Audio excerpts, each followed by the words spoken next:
Salut les amis, aujourd'hui une vidéo spéciale sur la chaîne, une vidéo qui concerne Maxime Vachier-Lagrave. J'ai décidé de mettre en avant sa victoire au Grand Prix. Alors quand je dis sa victoire, c'est pas sa victoire dans le tournoi, c'est sa seule victoire contre un joueur à 2700 et j'ai décidé de la vulgariser, de vous montrer les principales idées de Maxime Vachier-Lagrave dans l'ouverture et aussi dans le milieu de jeu. Mon défi, c'est que vous réussissiez à la comprendre jusqu'au bout. On va voir si j'y arrive. N'hésitez pas à m'indiquer dans les commentaires si ça vous a plu et n'hésitez pas non plus à vous abonner à la chaîne si ce n'est pas encore fait, voire activer la petite cloche. Allez, à tout de suite.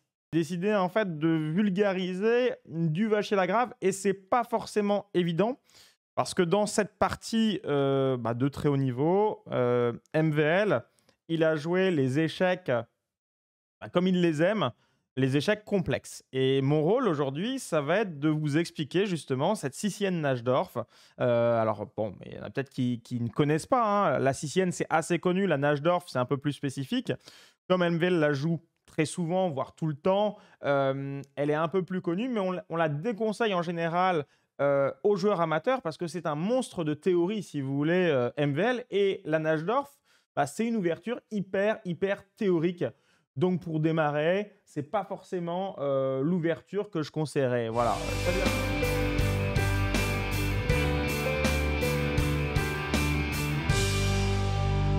Donc MVL, il a les noirs.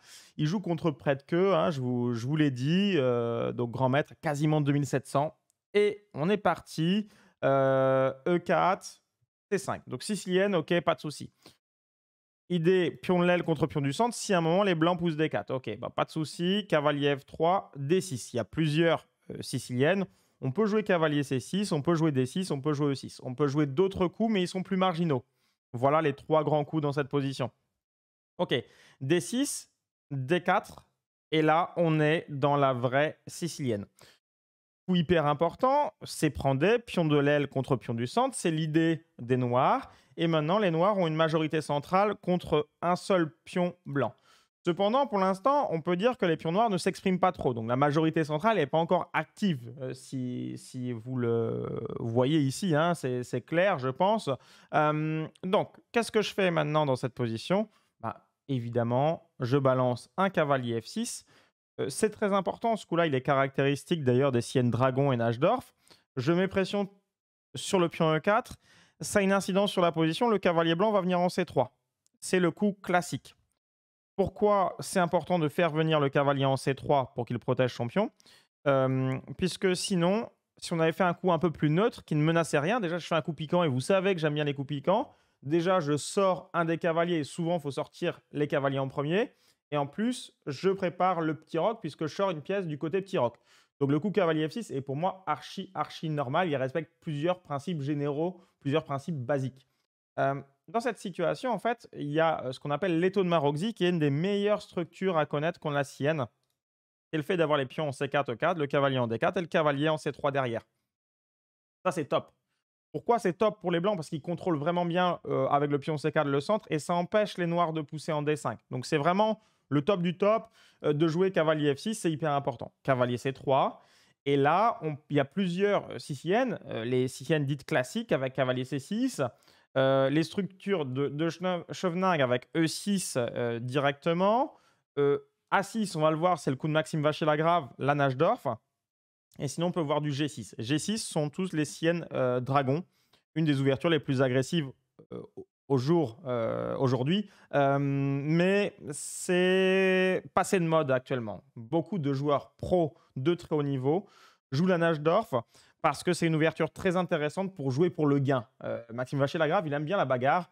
Ça lui permet de jouer pour gagner avec les noirs, ce qui n'est pas forcément facile dans le monde moderne. Alors, là, maintenant, quelle est l'urgence de la position avec les noirs? Ça, j'aime bien poser parce que on voit qu'il y a des coups particuliers. Le coup de dame, il n'a pas roqué, mais il a compris quelque chose. Maxime, il le sait en fait. De toute façon, dans les positions aiguës, il ne donne pas l'adresse de son roi.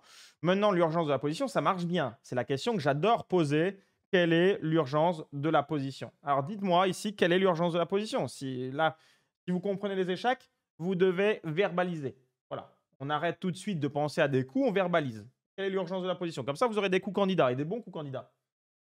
Hem,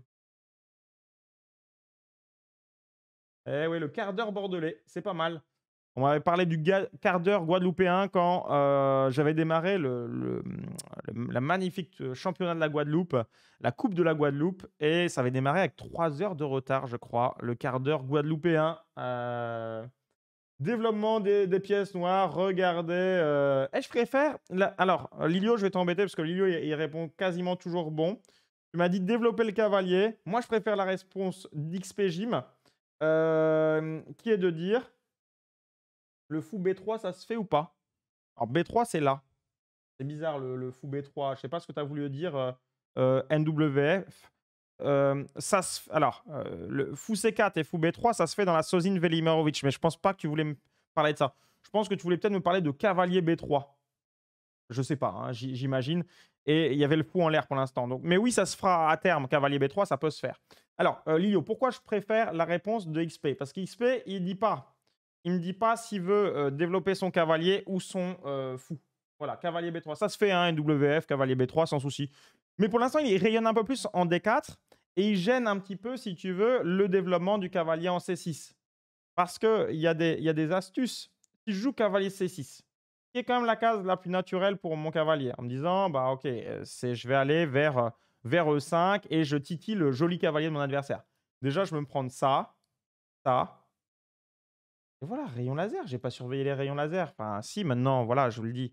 Donc là, j'aurais pu vous faire chercher la combine sur KSS6. J'aurais dû même, j'aurais dû. Allez, je vais vous faire participer ce soir. Mais là, il y a E5. E5, voilà, bah, terminado. Parce que tout pète, il y a mon roi derrière. Alors là, pour sauver la position, puisqu'il y a dame prend C6 et il y a ça, bah, je vais faire KD5 et je vais me prendre que des crasses, à commencer par fou prend E7 et perdre du pion en D6 ou mon roi. On pourrait imaginer une variante comme ça où mon roi serait complètement en slip, prise D6, roi prend. Il y a le pion F7, il y a des cavaliers E4, enfin j'ai fait n'importe quoi. Donc c'est pas la partie de Maxime Vachier-Lagrave qu'on est en train de voir. Ça, c'est la partie de quelqu'un qui voudrait bien faire son travail stratégiquement, mais qui oublierait son radar tactique. Voilà, qui a laissé le radar tactique ailleurs.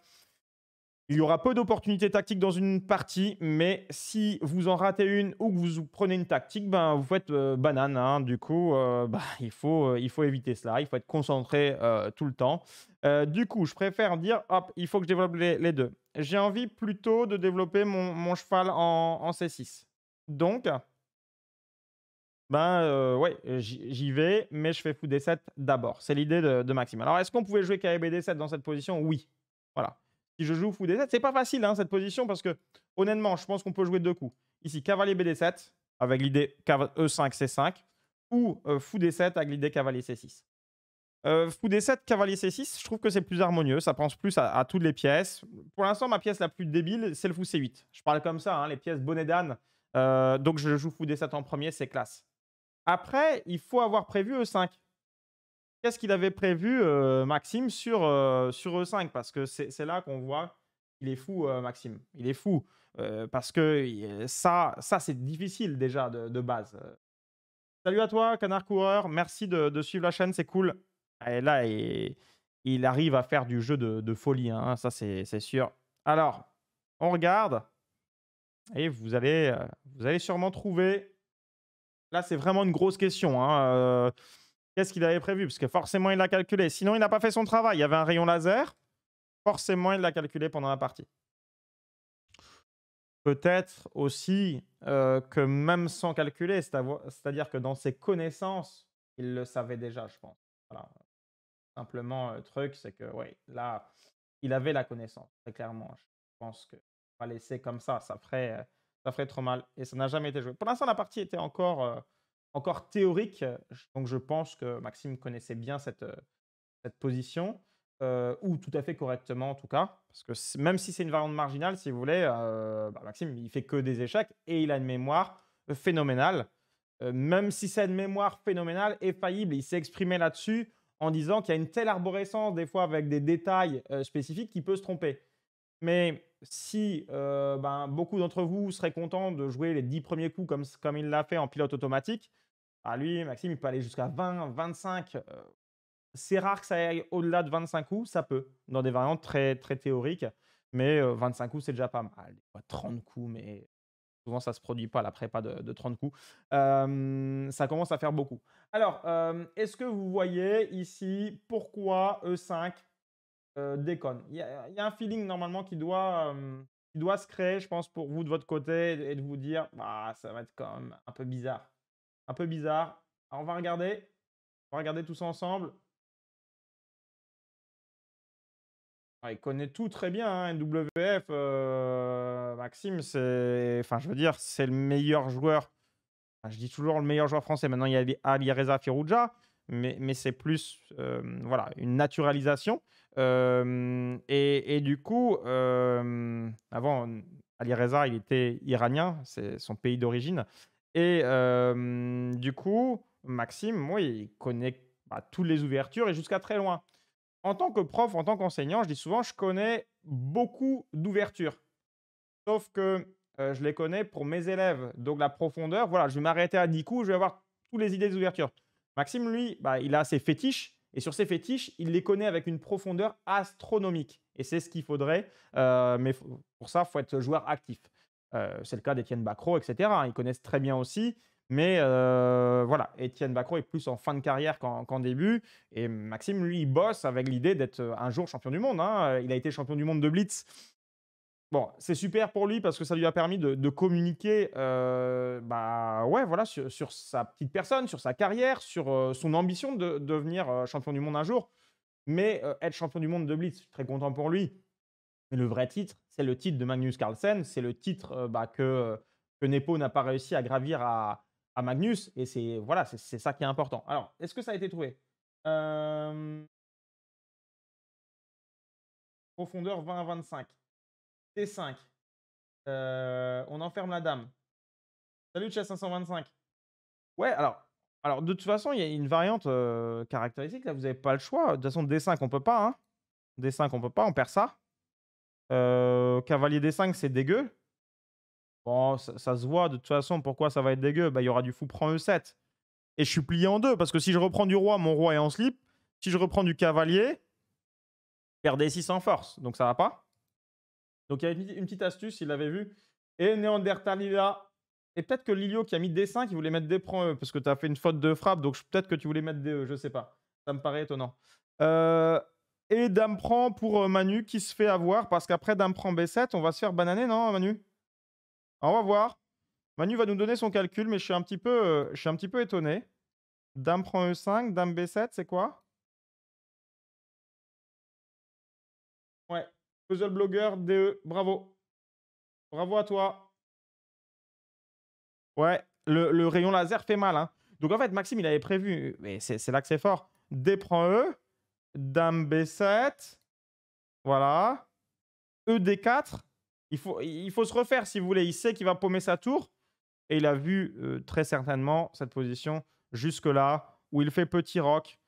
Et en fait, il vient de donner sa tour, mais il a sécurisé maintenant ce roi qui ne peut pas se faire attaquer du tout, parce que l'attaque n'est pas faite côté blanc. Et lui, il y a une pression énorme sur le cavalier C3, du coup sur A2.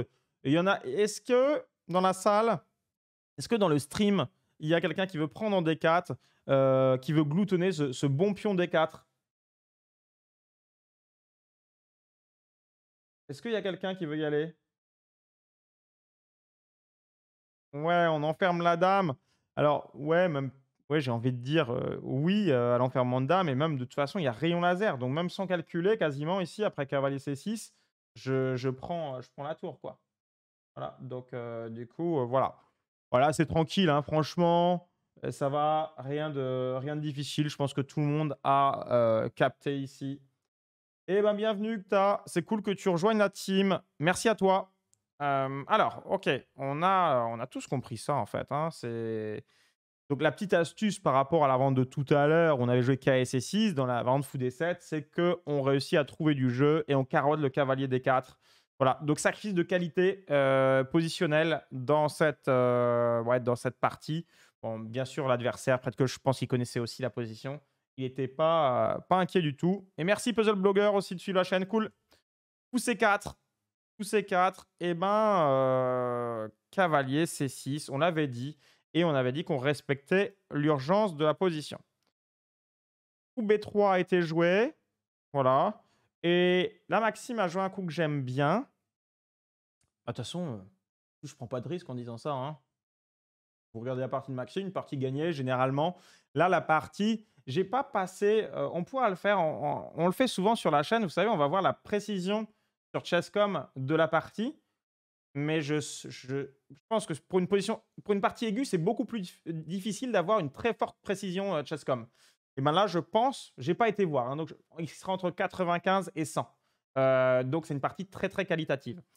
En tout cas, qu'est-ce qu'il faut faire dans ce type de position? Ben, il faut s'activer, jouer des coups piquants. Maxime, il va pas rocker, hein. Oui, parce que pour l'instant, il n'est pas menacé au centre.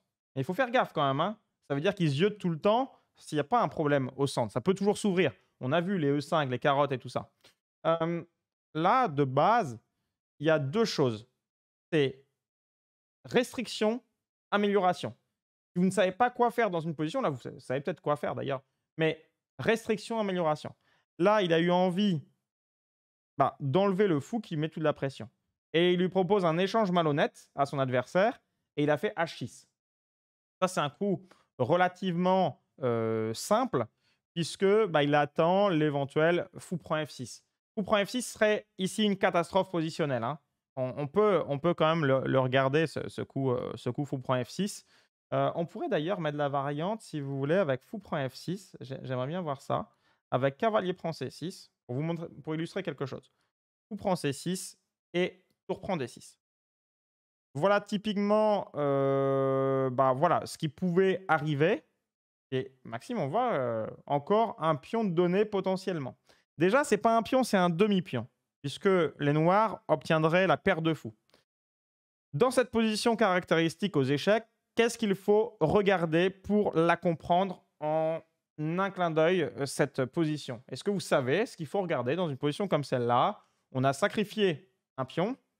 Et quelle est la compensation majeure qu'il faut bien observer ici pour se dire, tiens, j'ai filé un pion, mais c'est pas rien. Voilà. Salut à tous ceux qui arrivent.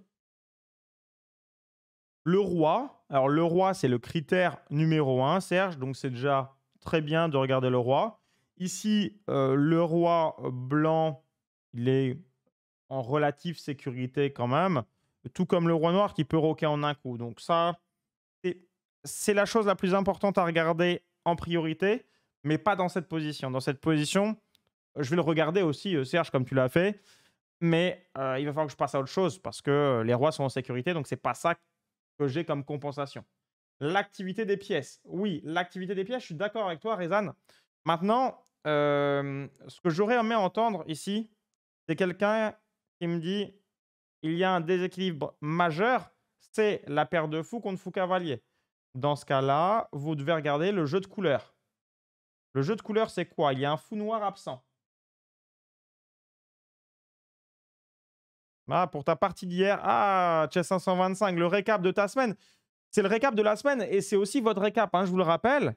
Donc, tu avais match ce week-end, c'est le match contre Simon. Hein. Super. Tinta qui, voilà, mais impressionné. C'est normal, c'est normal, c'est normal. Les échecs, c'est impressionnant. Et Tinta 35, je peux vous le dire, il n'a pas fait un bon match de foot ce matin. Il s'est incliné 19. Faut dire, ouais, il n'était pas aidé, il était avec mon frère. Ceci explique peut-être cela. Mais du coup, oui, il y avait foot ce matin et Stade Rennais pour tout le monde l'après-midi, ou pour pas mal de monde en tout cas. Voilà une bonne journée en tout cas. Ok. Donc, tour D6, qu'est-ce qui se passe? J'ai perdu un pion, mais j'ai un jeu de couleurs et grosse compensation sur les cases noires. C'est ça qu'il faut observer, en fait, le jeu de couleurs. Alors, on a l'impression que c'est rien, mais je trouve que les joueurs amateurs, justement, font pas assez gaffe à cela. Le fou de case noire des blancs est absent. Du coup, il faut que je travaille les cases noires. Et là, dans la position, c'est criant. Je pourrais d'ailleurs, même, je vais pas le faire tout de suite, mais je pourrais décider d'exploser le squelette de pion et fou prend C3. C'est pas si stupide que cela. Maintenant, mon fou est tellement fort que je peux en vouloir plus. Et dans cette position, je pourrais très bien jouer tour C8, petit roc, et me dire que comme j'ai ouvert la colonne C en premier, j'ai vraiment du jeu avec ce fou qui est monstrueux. Voilà. Bah, justement, XP, c'est le problème des échecs, ta question. C'est-à-dire que j'en ai parlé, je pense que je peux faire fou prend C3, mais lui, il va faire dame prend C3, évidemment, pour ne pas dégommer son roi et laisser les dames sur l'échiquier.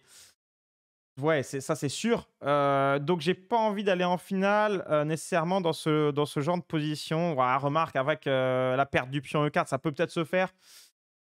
Ok, mais je pense que le fou est tellement monstrueux que j'ai envie de le garder pour l'attaque. Voilà, mais ça, c'est des choix, hein. Des fois, stratégiquement, tu vas rendre ton avantage de couleur, comme je l'exprimais, pour avoir un autre avantage sur un autre critère. Et ça, c'est pas facile, ces décisions stratégiques, hein, évidemment. Ok, Chess 525. Bah, bravo. Donc, c'est quand ton match là contre Saint-Lô? Euh,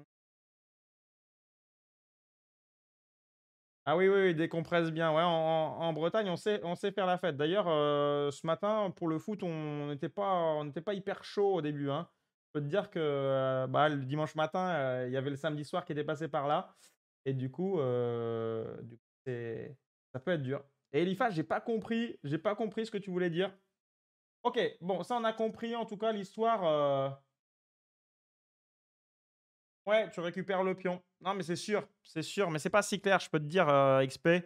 On va regarder, je sais pas, mais elle inspire pas tant que ça la confiance, cette position.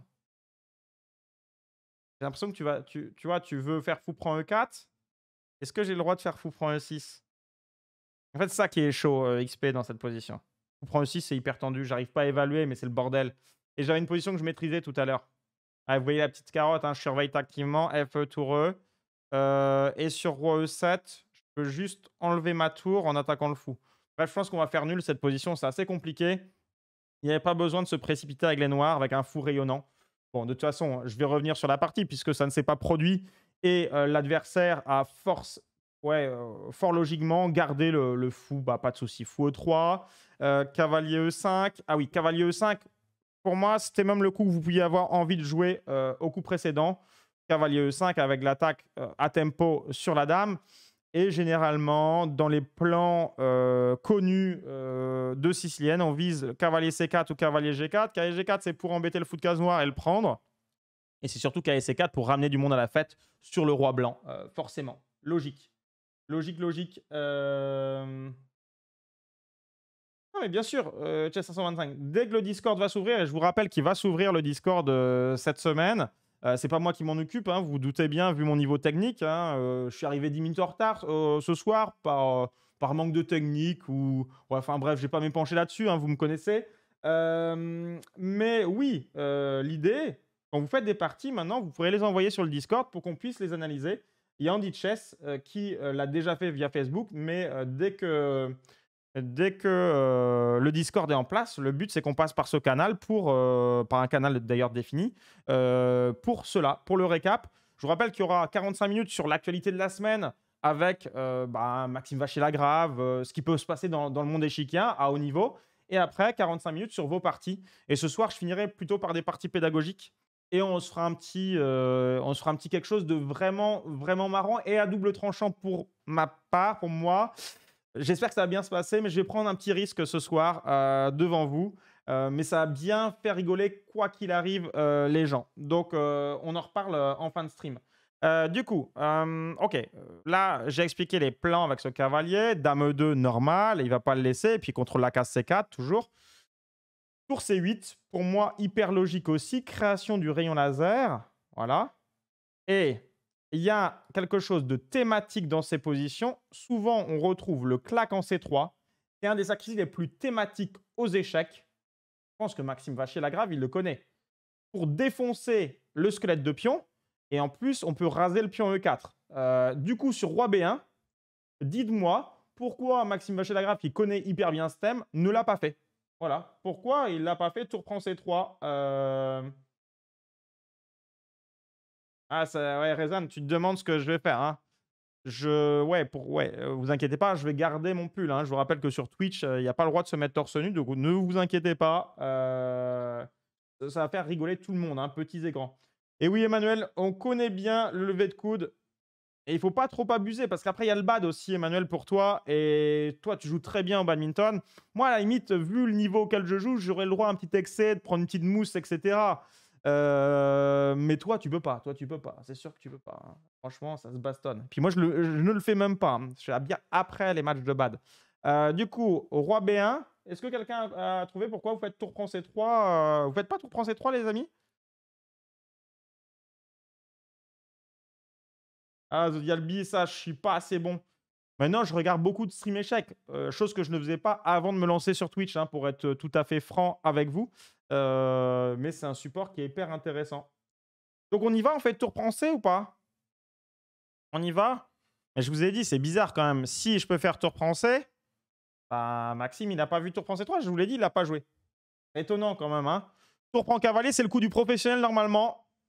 Et du coup, je pense que Maxime, si tour prend C3 c'est possible, il le fait même en 1-0. En 1 minute, il vous joue tour prend C3. Donc là, il n'a pas joué. Donc, du coup, ça marche, on y va ou pas? J'ai l'impression que vous voulez y aller. Eh oui, Lilio, il regarde et il se dit, tour prend C3, il doit y avoir... Tour prend C3, en fait, je veux que vous reteniez le thème. Honnêtement, si là, il y a B prend C3, cavalier prend E4, vous allez gagner la partie. Vous allez dégommer le squelette, vous allez faire cavalier prend C3, vous allez agglutiner vos pièces vers le roi blanc et il va se faire démolir. Là, problème, il y avait une petite tactique à nouveau avec fou D2. Bravo, Lilio, super. Ouais, ça c'est moche, hein. Ça c'est moche de se prendre fou D2. L'idée stratégique était géniale et il y a une contrepointe, une banane tactique avec fou D2 et je vais bouffer la tour sans dégommer mon squelette de pion. Bah, ça fait hyper mal. Donc du coup, roi B1. B5. B5 de Maxime. J'aurais peut-être dû vous le faire chercher, mais j'ai envie d'avancer un petit peu sur cette partie. B5. Il y va, hein. Alors, là, c'est un moment intéressant. Il y avait, dans cette position, près de que, il jouait F4. Parce que, qu'est-ce qu'il se dit, près de que Maxime, il fait B5. Près de que, il fait F4. Pourquoi? Bah, parce qu'en fait, l'enjeu de la position, vous rappelez, on a dit c'est les rocs opposés. Sauf que le roi de Maxime, il est là, il est malin, le roi. C'est un roi souple. J'adore parler de la souplesse aux échecs. J'ai fait quelques vidéos YouTube là-dessus. Souplesse du roi. Je rock ou je rock pas. Je sais pas moi-même. Bah, tant mieux. Du coup, près de que, bah, il commence à l'attaquer au centre et Maxime, à un moment, il pourra peut-être rocker. Donc c'est malin ce que fait près de que. Et puis il voit aussi qu'il va sinon prendre cher côté de l'aile dame. Donc il faut qu'il s'active près de que. Sinon il va perdre tout de suite. Et là, je vous avoue, hein, je connais le coup de la partie, mais je pense que j'aurais joué différemment de Maxime dans cette situation. Je peux vous le dire, j'aurais joué un coup correct. Et je sais que j'ai regardé à l'ordinateur, les deux coups se valent un petit peu. Alors dites-moi, les coups que vous pouvez jouer dans cette position, c'est pas trop dur. Donc l'idée de B5, c'est ça que vous voulez? Ah, B5, c'est logique, hein. Il y a B5, B4 et il y a l'idée de mettre le cavalier en C4. Donc, double idée du B5 dans la sicilienne, envoyer les pions et gagner la case C4. Voilà. Ah non, NWF, je vais te décevoir. MVL, donc Maxime Vachier-Lagrave, c'est le numéro 1 français. C'est plus si vrai depuis qu'il y a Ali Reza Firouzja. Moi, au niveau des échecs, je suis dans le top 50 français depuis 2008 à peu près. Mais il y a un monde d'écart, mais qui est colossal. Preuve en est, j'ai joué une fois en moins de 18 ans contre Maxime, mais c'était un semi-rapide. Il m'a battu dans une finale tour de pion contre tour qui était nul, mais il met la pression. De toute façon, il était déjà plus fort que moi. Pour te dire, en moins de 18 ans, Maxime s'est surclassé. Il avait peut-être, je sais pas, peut-être 14 ans, il faudrait vérifier. Il était déjà 2400 Elo et moi j'étais 22,50 pour comparer un petit peu. Du coup, c'était déjà pas la même sphère. Et aujourd'hui, Maxime, il est dans la tranche 27,50, 28. Et moi, je reste 24,50. Tu vois, c'est mon poids de forme, 24,50. Et lui, c'est 27,80. Rien à voir. Parce que, juste pour toi, je le dis souvent, hein, je suis désolé, des fois, je fais des petites redondances, vous le savez. Mais grand maître 2500. Donc ça, ok, c'est une première barre. 2600, super grand maître. Ça n'existe pas, mais on va dire que c'est ça. 2700, super grand maître. Et 2800, on n'en parle pas, c'est les extraterrestres. Voilà.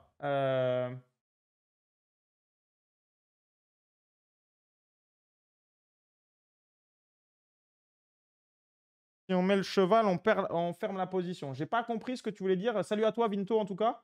Euh, Mais ouais, voilà. En tout cas, top 50 aux échecs, on peut pas être pro. On va dire que tu peux être pro de l'entraînement aux échecs, mais tu peux pas être pro du jeu, même si on arrive de gagner des petits prix, etc.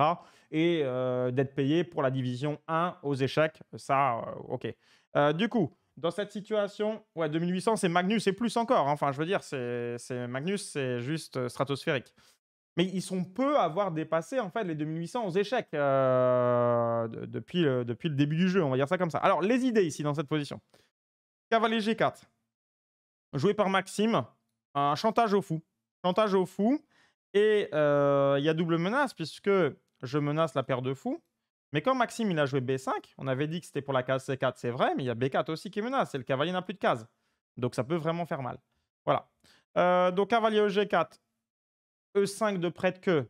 Moi, ah oui, je vous l'ai dit, hein, je voulais jouer plutôt cavalier C4 avec quelque chose. Je veux vous montrer le thème. Bon, Maxime, il ne l'a pas fait parce qu'il avait forcément ses raisons. Mais sur fou prend, si on prend, on ouvre la colonne B, on va travailler sur la colonne B.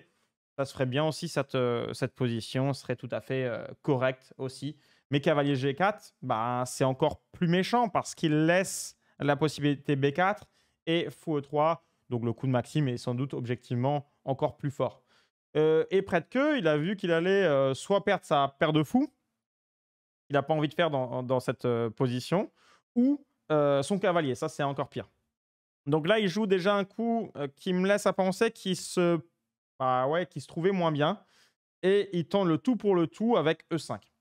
Même si on comprend sa philosophie dans cette position, c'est quand même un coup hyper risqué parce que il se fait dégommer son centre. D'ailleurs, dites-moi, ceux qui n'ont pas vu la partie, hein, qu'est-ce qu'il a prévu sur D prend, F prend, cavalier prend? Ça va être la suite de la partie. Mais je vous fais travailler un peu à l'aveugle. Je ne l'ai pas fait encore ce soir de trop. Sur cavalier prend E5, qu'a prévu près de queue? C'est la suite de la partie. Dites-moi. Ah, cavalier C6, XP, c'était beaucoup plus tranquillou. Préfère cavalier G4, tu colles une baffe à l'adversaire. Cavalier C4, c'était le fait d'aller sur le roi. Et cavalier C6, c'était un petit peu mou. Voilà. Ah oui, KSC4. Ah oui, oui, d'accord. Oui, oui, parce que KSC6, c'était. Ouais, KSC4, c'était kiffant aussi. Après, cavalier G4, c'est concret. Il y a une menace de gagner la paire de fous. Il ne pouvait pas trop s'en défaire, l'adversaire. Donc dites-moi. Ouais, bravo, puzzle. Hein. Franchement, puzzle, c'est très très bien. Peut-être que en fait, il veut ouvrir la position sur le roi de Maxime et il veut pas se faire carotter un pion. Il avait prévu fou prend un 6. Dites-moi maintenant, donc on comprend ce qu'a fait près de queue. Quel est le problème stratégique du choix de près de queue? Voilà. Dites-moi. Alors Vinto, qu'est-ce que tu m'as vu? D5, il pousse avec une fourchette cheval et dame. Tu dis cheval comme moi, ça c'est bien. Euh, D5. Alors c'était E5, je pense. Hein. Je pense que c'était E5 dont tu voulais parler. C'est là qu'il fonce. On va voir ici si t'as bon déjà. Avec. Toi, Rezan, tu voulais faire fou des deux, mais je pense qu'il y avait dame C7. Rezan, il voulait faire fou des deux pour essayer de me bananer en faisant un rayon laser et en attaquant mon cavalier. Mais après dame C7, je défendais le cavalier, je réglais les problèmes sans doute. J'avais aussi un autre coup sur fou des deux, c'est B4. C'était encore plus fort, Rezan B4. Je casse ton rayon laser en contre-attaquant. Donc là, dites-moi le problème stratégique de la position. Voilà. Puzzle, bravo. Lilio, bravo. Il donne la paire de fous. Et là, vous êtes incomplet dans votre réponse puisque je vous ai parlé en début de stream du jeu de couleurs et vous devez me dire, il donne son fou de case noire parce qu'en fait, avoir la paire de fous aux échecs, ça peut être que dalle. Il faut regarder maintenant quand vous avez la paire de fous où il y a eu l'échange fou contre cavalier. Le fou absent des blancs, c'est le fou de case noire.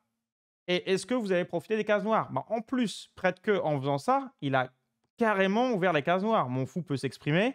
Il va avoir à terme 3 choix. Je ne peux pas le mettre en D6 tout de suite. Mais il va prendre les diagos. Donc, c'est grave. Compensation, c'est quoi? Compensation, c'est le roi un peu bizarre de Maxime. Comment vous jouez alors dans cette position? Dites-moi. Dites-moi comment vous jouez. J'aimerais le savoir.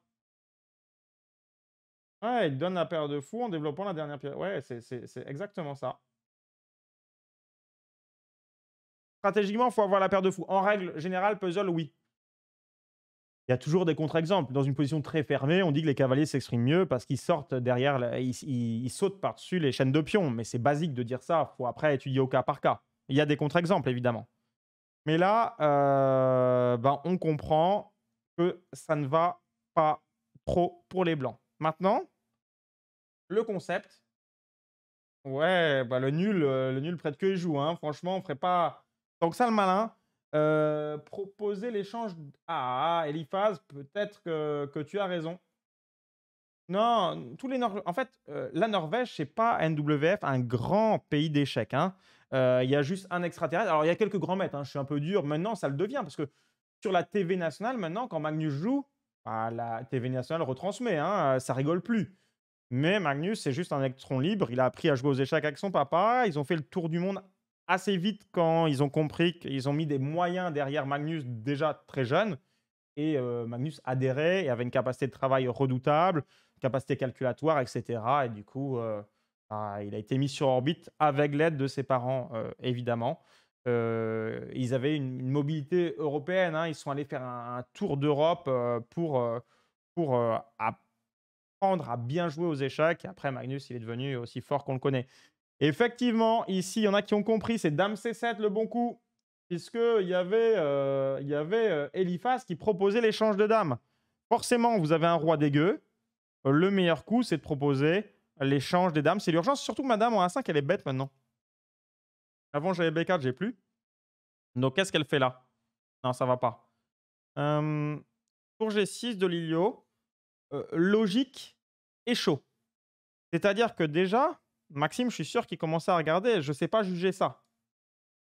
Là, j'ai égalité matérielle, je peux balancer une pièce contre deux pions, c'est donner un pion, pour ouvrir complètement le roi. Donc ça, méfiez-vous, dans une position comme ça, je suis sûr que Maxime y pensait. Déjà, c'est un premier problème.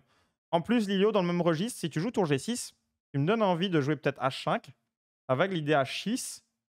Bon, je sais pas, peut-être que tu voulais prendre en G2, mais je trouve ça hyper chaud. Je trouve ça hyper chaud.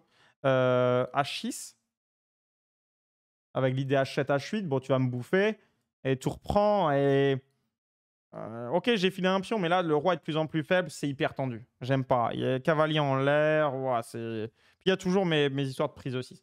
Donc là, ça peut être hyper chaud. Donc regardez comme Maxime, il est malin. On dit Maxime, c'est un joueur d'attaque. Et c'est un joueur d'attaque, c'est un joueur surtout universel, comme tous les très forts joueurs de ce niveau-là. Avec... euh, ouais, il préfère l'attaque. Mais là, regardez le coup intelligent. Il préfère surtout pas se faire défoncer, quoi. Là, il est très bien. Il a stabilisé la position sur le long terme avec une belle paire de fous à potentiel. Il veut pas se faire bah, déglinguer. Donc, il fait Dame C7 pour proposer l'échange de dames. Dame 2. Et là, bah, il améliore encore la position. Je sais que pour avoir regardé avec l'ordi proposait des choses comme B4. Et Maxime, il est dans le jeu d'amélioration. Quand il ne sait pas quoi faire, il améliore ses pièces. Et il met une petite pression en H4. Voilà, les pièces sont quand même vraiment bien fichues. Voilà, bah, tour H3, j'adore cette partie parce que dans cette position, Maxime, qu'est-ce qu'il fait? Il regarde ses pièces, il est content de ses fous parce que le fou, c'est un fou à potentiel. Fou D7, il défend quand même aussi, c'est important. Et bah, et qu'est-ce qu'il fait? Bah, il améliore, il joue tour C5. Là, je passe un peu plus vite parce que pour moi, c'est une séquence de coups où il améliore facilement et près de queue, il n'est pas en reste, hein, il fait tour E3 et là, on le voit arriver. Normalement, vous le voyez arriver à l'avance dans cette position. Qu'est-ce qu'il veut faire notre ami près de queue? Bah, il veut peut-être saquer en E6, donc c'est un peu risqué. Et qu'est-ce qu'il va utiliser comme mécanisme, Maxime, ici? Toujours la même chose, hein. Toujours la même chose. Il voit le petit risque en E6. Pas forcément, en plus, facile à calculer. Mais en tout cas, c'est dangereux. Il sait que sur le long terme, il est mieux. Qu'est-ce qu'il a joué ici? Il veut pas se faire sacrifier. Il veut pas que la position change. Parce que dans une position comme ça, où vous êtes mieux sur le long terme, ça peut vraiment se compliquer, les histoires de prise de 6, et lui n'a pas d'intérêt de compliquer la position avec les noirs, il veut gagner long terme. Donc, qu'est-ce qu'il joue ici? Bah, le top move. Et bah salut à toi, Mick, fait plaisir. E5 marche. Ou E5, E5, ça a une sale gueule, Eliphaz, parce que E5, alors je sais pas, je découvre ton coup. Intuitivement, j'avais pas envie de le jouer. Alors, pour ton fou D7, c'est excellent hein, ce que tu fais. Mais comme tu menaces rien, donc à mon avis, tu vas te faire réfuter. J'ai pas encore trouvé, mais ça sent le coup. Ça veut dire que ta tour C5 qui est là, un peu bancale, tu menaces pas E prend D4 parce que vous voyez, la tour prend E7. Hein. Tu ouvres le fou B3 aussi. Non, ça peut pas être bon. Donc E5. Je vais peut-être jouer un coup comme cavalier F3. Je sais pas si c'est le meilleur, mais déjà, c'est un. Alors, je n'étais pas obligé de le bouger, hein, comme j'ai dit, mais j'ai pas trouvé de gain particulier. Non, mais à cavalier F3, c'est un peu embêtant. J'ai peur. Salut Hugo Chess. Alors, tu penses que c'est cavalier G5? Tu penses que c'est cavalier G5? Cavalier G4. Le coup de Maxime, cavalier G4. Cavalier G4, ça perd une pièce, Hugo Chess. Donc, du coup, c'est pas le coup de Maxime. Il y aurait tour E4 avec l'alignement. Fais très attention aux alignements. Voilà. Donc, Hugo, c'était bien dans l'esprit. Et j'ai l'impression qu'il y avait d'autres amateurs de KSG4 avec XP Gym qui aimaient bien cela. Ah, bravo, Rezan. J'ai bien aimé. J'ai un coup à vous montrer sur ton E5. Merci de m'aider, Rezan. Sur E5. Ah non. Rezan, mince. En fait, Rezan proposait un faux coup intéressant, tour 1, mais il y a dame prend D4. Rezan, au rapport. J'aimais bien son idée de tripler sur la colonne à Rezan. C'était sympa. Je n'avais pas vu. Non, je pense cavalier F3, c'est un coup raisonnable sur E5. Mais bon, ok. Donc E5, intéressant. Ouais, je suis pas grand fan quand même d'ouvrir le fou B3, vous l'aurez compris. Et j'adore le coup. Alors attention à ceux qui ont fait KSGK dans les positions comme ça où c'est le bordel, hein, parce que les repères visuels avec un roi au milieu qui ne peut plus roquer maintenant. On sait que Maxime, il a dit depuis tour prend H6, mon roi va rester au milieu, assez tranquille. Et en fait, Maxime, dans cette position-là, il n'avait pas envie de se prendre des crasses sur E6 et il a joué le mécanisme qu'on a vu tout à l'heure. Il veut qu'on aille en finale. Il veut que cette partie ne s'enflamme pas. Maxime, que vous connaissez pour être un joueur d'attaque, bah, il veut ne pas se faire attaquer dans cette position parce qu'il voit tout le potentiel. Tu vas te faire ban, Rezan, à cause du coup que tu as proposé, effectivement. Non, mais l'idée était sympa en plus, Rezan, objectivement. Mais tu as quand même filé une pièce en un coup. Et vous savez qu'un des mots préférés sur la chaîne, c'est vérification. Hein. Même pour Rezan, qui, comme il est 2100 sur Chesscom, il gère Rezan, et bah ça l'empêche pas de faire les vérifications. Et vous le savez, moi aussi, j'oublie de temps en temps. Sous pression du temps, c'est encore plus vrai. Quand je vais faire des blitz, c'est pire que tout, quoi. Voilà. Non, non, ça va, Chess 125, c'est... Non, non. On continue. Mais bien sûr, Eliphaz, bravo. C'était le seul à avoir trouvé Dame G4 et en fait, ça protège E6 en plus. Donc, Dame G4, cavalier F3, prête que, il est pragmatique. Il ne veut pas de l'échange des dames. Alors, dites-moi, quelle est l'urgence de la position et qu'est-ce que vous faites? Quelle est l'urgence ici?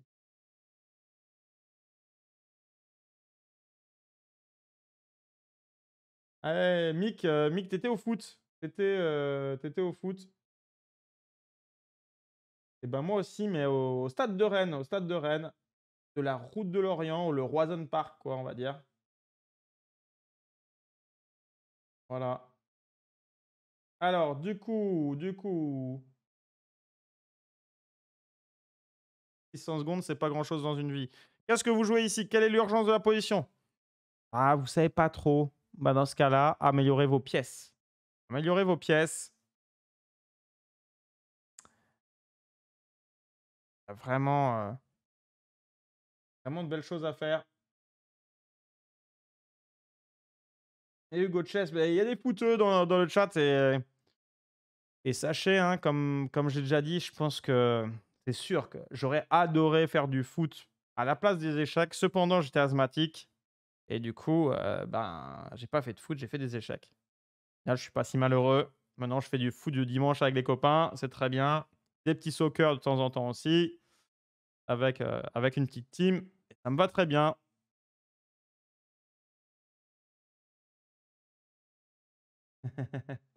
C'était bon. Non, je l'ai pas vu, Salma et j'étais avec ma conjointe et ma fille en plus, Néandertal.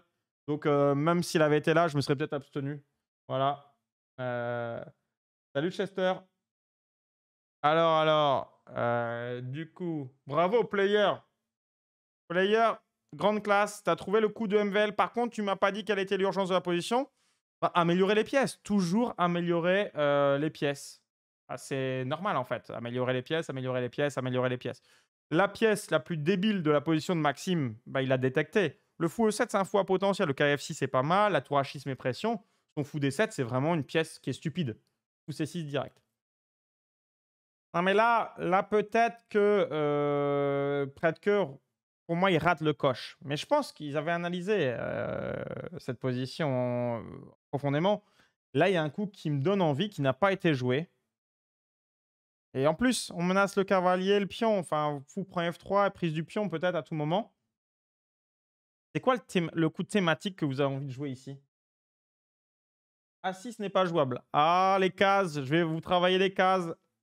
C'est A5, je pense, XP Gym. Alors, j'ai fait une vidéo vision sur YouTube. Hein. Allez la voir, la vidéo vision sur YouTube, comme ça. Vous aurez ce petit module Chesscom. Vous pourrez essayer de me battre. Je crois que j'avais fait 31 en 30 secondes. C'est juste, vous cliquez sur toutes les cases. J'ai envie de dire, ouais, un peu comme un abruti. Voilà, vous êtes le bourrin sur les cases. Et on vous affiche, voilà, on vous affiche par exemple C4. Vous devez cliquer sur C4, E5, cliquer sur E5 et ainsi de suite. Et vous faites le gros bourrin. Et au bout d'un moment, si vous faites ça de manière régulière, je peux vous dire que vous n'aurez plus de problème sur les cases. Je vais imposer ça dans le stream, hein, les cases, c'est important. Non, mais c'est important pour bien calculer surtout. C'est pour ça que je vous le dis. Donc A5. A5, le coup d'XP. Ouais, un peu lent à 5. En fait, tu menaces des choses, mais tu m'as pas contrôlé. Donc tu menaces A4. Premier coup auquel j'ai pensé, c'est A4 moi-même que je peux jouer. Mais je peux aussi faire les améliorations gratuites. Ton fou en C6, il contrôle des cases. Hein. Cavalier E4 paraît très très bien. J'ai beaucoup d'améliorations, si tu veux, gratuites. XP, tour D4, cavalier E4. J'ai beaucoup de coups centraux avec mes pièces. Et du coup, je risque les ennuis à laisser mon fou en D7 face à la tour D1. Pour une menace qui n'est pas énorme. Parce que ici, les noirs, toi, je vois ce que tu veux te dire. Je pense que tu veux attaquer le roi blanc. Maintenant, c'est plus ça. Je vais pas commencer une course que je sais perdante. C'est-à-dire que pour moi, il y a vraiment une tension ici, ici. Si je la gère, j'ai gagné parce que j'ai la paire de fou, j'ai une position très saine. Donc c'est plutôt me défendre en activant mes pièces que d'essayer de tenter une attaque avec pas grand monde. À part les deux pions, j'ai vraiment pas grand monde pour l'instant. Et surtout, même si j'ai un petit peu de monde, l'adversaire a commencé à gagner la course. Donc je vais pas aller à la baston. Eneliada sur fou C6, cavalier E5. Et c'était une idée de MVL justement. Cavalier E5, je suis content. Je peux balancer dame prend E2. Je peux enfin échanger les dames. Et là, je suis hyper content. Voilà. Voilà. Et du coup, là, ce serait le pion H4 après qui serait gagné. Donc, cavalier E5, c'est une fausse fourchette. Elle paraît alléchante, mais il y a un problème. Donc, fou C6. Salut Kagou. Voilà. Ouais. En fait, le fou est bloqué et la tour reprend sur la dame derrière. Donc, alors, A4. Voilà, fou C6. A4 joué par près de queue et c'est pas le coup que je voulais. Moi, pour moi, il y a un coup hyper logique avec les blancs. Est-ce que vous voulez bien trouver le coup que près de queue aurait dû jouer dans cette position? On est logique. Quand même quelque chose sur ce fou C6 de MVL. En fait, il y a une question intéressante de Chess 525. Chess 525, vous voulez jouer roi F8 dans cette position, mais il y a quand même toujours cette histoire de cavalier E4, de tour D4, qui maîtrise moins la position. Et fou C6 permet de gérer les deux. Parce que là, tour D4, je dois avoir fou prend F3. Et il n'y a plus cavalier E4. Donc le coup de fou C6, non, mais le coup de fou C6 de MVL est surpuissant hein, dans cette position. J'espère que vous l'avez bien retenu. À la fois, c'est un coup d'amélioration, mais je parle souvent du jeu de restriction dans l'activité des pièces. Et là, je restreins le cavalier et la tour D4. Donc, je restreins ces deux opportunités-là. Bah oui, pour moi, Rezan, tel que je comprends la position, près que il est en difficulté depuis un moment. On va voir que là, il va jouer complètement à côté et il va être tout de suite mal. Il a joué à 4 et j'ai du mal à comprendre ce coup-là. Je ne comprends pas. Pour moi, c'est une grosse faute. C'est la faute qui lui fait perdre. Par contre, fou prend aussi, c'était dans l'énergie de la position, si vous voulez. Il donne un pion et il a du jeu sur le roi, critère numéro 1. Alors oui, il y a cavalier G8 hein, dans cette position, peut-être KD D5, mais je trouve KD D5 c'est compliqué, avec la menace d'échange de la tour et tour E3, je pense. Ça, j'ai beaucoup de mal à juger. Je pense que, alors, pour avoir joué MVL, hein, je l'ai joué 3 fois, j'ai pas donné tous mes résultats. J'ai réussi à faire nul la dernière fois que j'ai joué MVL, ce qui est quand même un très beau souvenir. Mais du coup, je me rappelle la première fois où il m'avait battu en partie longue, j'étais à 2 doigts de la nulle et je m'étais incliné au bout du bout du bout. Je ferai des vidéos YouTube d'ailleurs sur ces parties-là. Et franchement, l'analyse avec lui était extraordinaire parce que ce qui est bien avec MVL aussi, c'est qu'il est accessible.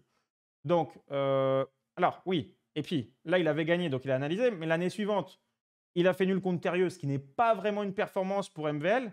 Je lui ai proposé d'analyser, il a accepté. Donc, il n'analyse pas que quand il gagne, si vous voulez. Même en faisant une contre-perf, je lui ai proposé d'analyser et voilà, je pense qu'il savait que c'était plus pour me faire plaisir que lui, hein, parce que j'apportais moins l'analyse, mais j'étais hyper content.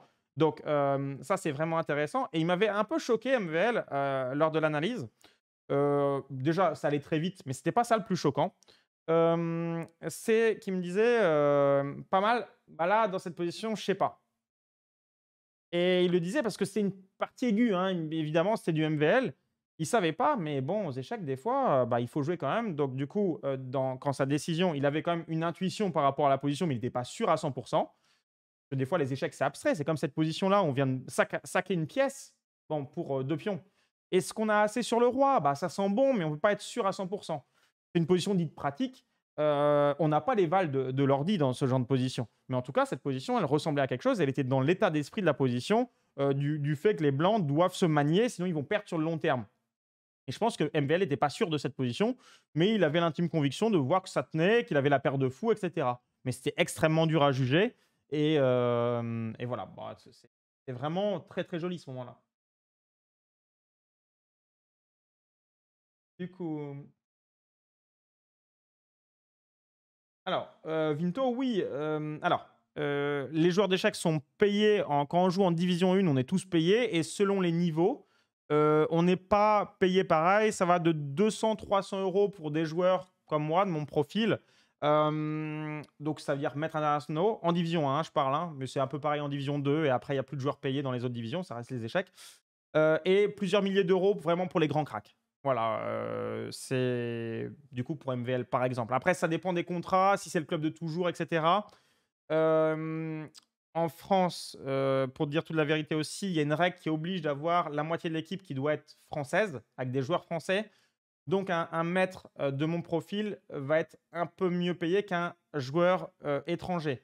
Mais la particularité aux échecs, c'est qu'on peut aller jouer dans plusieurs championnats. On peut jouer à Munich, on peut jouer à Paris, on peut jouer, etc. Voilà, dans plusieurs championnats.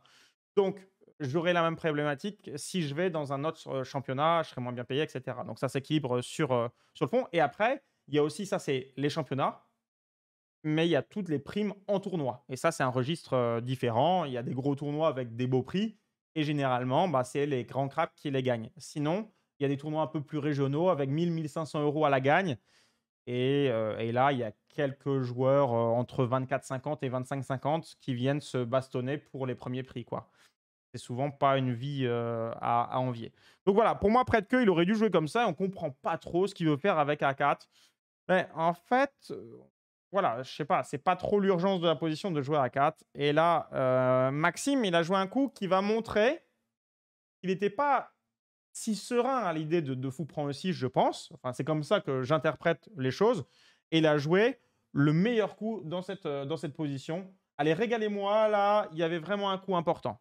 Vraiment un coup hyper, hyper important. Donc, elle est folle, cette partie, hein. Vous voyez, il y a beaucoup à en dire. Je vulgarise une partie de MVL qui joue un énorme tournoi.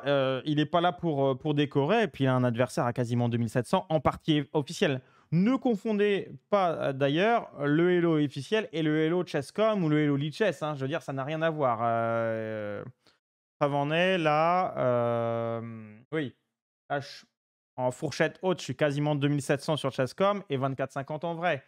Il y a un gap, c'est très, très différent et il y a des joueurs qui sont énormes pour le jeu réflexe et qui, en partie longue, sont pas vraiment si forts que ça. Je joue régulièrement des maîtres feed qui sont meilleurs que moi sur cette cadence-là spécifique du blitz 3 minutes, alors qu'en partie, officielle, voilà, différence maître feed, maître international est très, très importante. Je dirais même, ouais, la différence entre maître international et grand maître aussi, elle l'est, mais je trouve que la différence entre maître feed et maître international est encore plus grande. Voilà. Le coup du pro, le coup du pro, et il y en a qui ont joué B4 pour fermer la position. C'est peut-être le coup de près de queue. Près de queue, il attendait B4. Il aurait bien aimé que Maxime joue B4. Le cadeau du chat, on va appeler ce coup-là. B4, c'est une énorme gaffe. Alors, qui je vais gronder? Hugo Chess, Chester, Lilio, Rezan. Aïe, aïe, aïe. Aïe, aïe pour vous. Vous avez perdu la partie. Non, mais B prend A, c'était pas hyper logique non plus d'ouvrir B prend A. Je crois que c'est le même problème, Rezan. Et Kaguyotin, il a fait tour prend C3. Grande classe, hein, tour prend C3. On va regarder Kagou. Mais en fait, il peut prendre de la tour. Qu'est-ce que c'est que ça, en fait? S'il prend du pion, que tu casses le squelette, oui. Mais la tour E3 pouvait reprendre. Et oui, dame prend A6. Dame prend A6 vient d'être proposé. Et là, bim, bim, bim, bim, bim. Ça clignote. Rouge. Mat, hein. Mat en C8. Et mon cavalier, maintenant, il peut venir en E2. Peut-être en B5, ça va voir. Bon, bref, ça ne marche pas du tout. Votre B4, là, attention, les amis. Il y a eu erreur. On a un roi en difficulté. Ouais, donc Kagou, tu voulais faire tour prend C3. Je pense que c'était pour t'attendais B prend. Et après, peut-être des magouilles. Mais là, si je fais tour prend, tu me laisses justement les tours C8. On fout C6 en l'air. Non, non. Cadeau. MVL est sage. En fait, MVL, il est hyper fort en attaque. Mais vous êtes en train de vous rendre compte qu'en défense, il est monstrueux. Franchement, il a fait une partie d'une énorme qualité. De toute façon, pour battre un 27 avec les noirs, il faut faire des parties folles. Et là, la partie, elle est trop bien. Elle est trop bien. Il pique le fou. Il améliore toutes ses pièces. Finalement, après, vous allez me dire pourquoi j'ai choisi cette partie. J'estime qu'elle est. On peut la comprendre, même si c'est du MVL, une partie aiguë, tout ça. Il y a quand même beaucoup de coups logiques une fois qu'on vous les a expliqués. Tout n'était pas facile à trouver. Et Hugo Chess a raison, il y en a plusieurs. Il a fait le préventif roi F8. Je vous ai assez parlé des rayons laser. Même MVL. MVL, c'est un super joueur d'échecs, c'est pas un surhomme. Donc face à un rayon laser, il fait comme tout le monde et il fait le travail. Il ne va pas le laisser sans 7 ans et se prendre une carotte. Voilà. Donc roi F8, le coup du professionnel. Cavalier D5 pour... Oui, ça sent le sapin, le cavalier D5 player. Hein. Tu as laissé ton rayon laser sur le fou E7. Je pense que je vais te sanctionner direct. Je ne vais pas trop calculer, mais regarde. Hop, je bouffe tout. Voilà. Et là, le fou E7 traîne player. Donc, quand on a un rayon laser, on est en train de voir qu'il ne faut absolument pas le laisser. Et vous voyez, quand vous faites un coup comme cavalier D5, alors il s'est dit, je sais ce qu'il s'est dit, on dit souvent que la défense tient quand vous avez 3 défenseurs et l'adversaire n'a que 3 attaquants. La défense tient quand elle est au même nombre que les attaquants adverses. Même nombre de défenseurs. Bon, mais ouais, ça va pas du tout cavalier D5 parce que le pion E est cloué en fait. Donc finalement, tu n'avais que 2 défenseurs player. Voilà. Donc ça, on comprend. Non mais roi F8, vous avez vu le coup du professionnel. J'ai pas envie de faire fou D7, route, sinon mon fou que MVL venait de mettre en C6, bah, il devient mauvais. Voilà, là il est beau, et là il est triste. Donc fou D7, c'est vraiment... Fou D7, je suis sûr que près de queue aurait joué cavalier E4, tour D4, des choses comme ça. A4, roi F8, le coup du professionnel par excellence. Maintenant, ça donne beaucoup moins envie de sacrifier. Ça va déconner. Ça va déconner. Donc AB. Après de queue, il fait son AB, d'accord, mais on ne sait pas à quoi ça sert. Voilà, il l'a fait. G3. Et regardez maintenant la différence. Maxime, il fait B4. Au-delà de se tirer du rayon laser, Maintenant, les histoires de dame A6 pour faire mat en C8, bah, ça marche plus du tout parce que j'ai fou E8 et cavalier E8. Même les thèmes de mat du couloir sont contrôlés, si vous voulez. Hyper intelligent. Et maintenant, ça va être le récital. Cavalier A2 attaque le pion B4. Mais il est virtuellement défendu par le rayon laser. Et en plus, il y a la dame G4, donc j'ai rien dit, il n'y a pas de problème. Là, quelle est l'urgence de la position? Il y a vraiment, un coup clé. Du coup, c'est ce que MVL il va. Oui, Eliphas, G6, ça peut être pas mal. Mais en fait, c'est un peu embêtant parce que là, tu condamnes un peu ta tour momentanément. Donc MVL, il peut jouer quand même sur le fil. Faut pas qu'il se fasse mater, mais il peut jouer quand même sur le fil, quoi. Ouais, Canard Coureur, tu as raison. La tourage joue pas trop. Mais à côté du reste, j'ai quand même des fous qui sont rayonnants. Même si le fou E7 rayonne pas, il peut très vite prendre cette place-là et rayonner. La tour H6, c'est le bémol de cette position, mais elle a un potentiel d'amélioration, donc c'est pas si grave. Non, mais en fait, là, j'améliore toutes mes pièces. Fixer le cavalier à 2, donc là, il est déjà plus ou moins fixé. Serge, il pourra peut-être revenir par là, mais le pion B4 étant défendu, ça va. Donc j'améliore mes pièces. Je ne sais pas si je vous ai déjà parlé des coups piquants. Bah si, peut-être maintenant, allez, entre 150 et 1000 fois, quelque chose comme ça. Regardez, tour F5, ça a été proposé dans le chat. Ça attaque le cavalier, ça met la pression et le fou E7 va pouvoir trouver sa place à terme. Je n'ai pas dit tout de suite. Et surtout, la finalité, c'est de faire sauter le cavalier F3. Et maintenant, je change les dames. Voilà la petite astuce. Tour prend E2. Alors, MVL, il avait vu toute cette position parce que là, il perd sa paire de fous. Il est très, très calculatoire. C'est le dernier moment un peu chaud. Il avait prévu derrière fou F3. Fou F3 avec gain de la partie en 4, cavalier prend F3, faut le comprendre. Après tour prend F3. Les pions G3 et H4 sont trop faibles. Le dynamisme noir sur ces pions-là avec des possibilités d'attaque, finalement, on va activer toutes les pièces et on va gagner les deux. Donc ça gagnait. Donc près de que ne pouvait plus faire cela. C'était la pointe de MVL dans cette position. Il y en a qui doivent s'intéresser à cavalier prend, cavalier prend F5. Après, fou prend E2. J'attaque la tour de l'adversaire. Il peut jouer un coup comme tour E1. Je peux prendre. Et après, tour prend E2. Maxime, il avait calculé tout ça. Ça, je vous le montre.